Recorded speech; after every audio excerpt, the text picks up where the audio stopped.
Another important part of data analysis is visualizing your data, and there are different ways that we can visualize our descriptive statistics.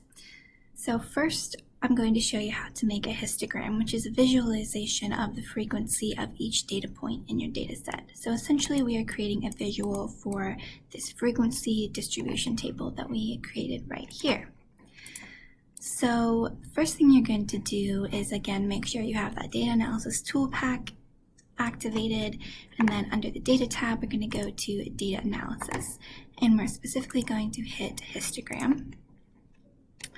So now we can input our range of data. So for our input range, we are going to select all of our data for the number of pregnancies. And for our bin range, we are going to select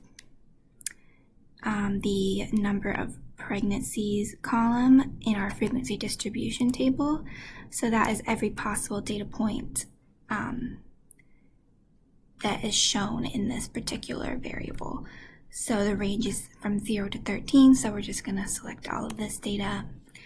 And then I'm going to output the chart at a specific cell, so let's have that selected.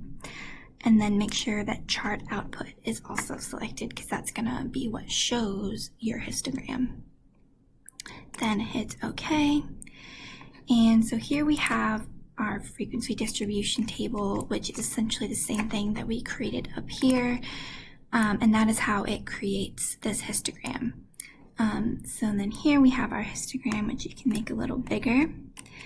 And so on the x-axis, we have the possible number of pregnancies in our data set.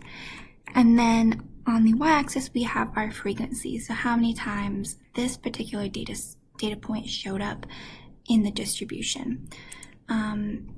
So yeah, you can also change this x-axis to show number of pregnancies. So that is a more accurate representation of the data.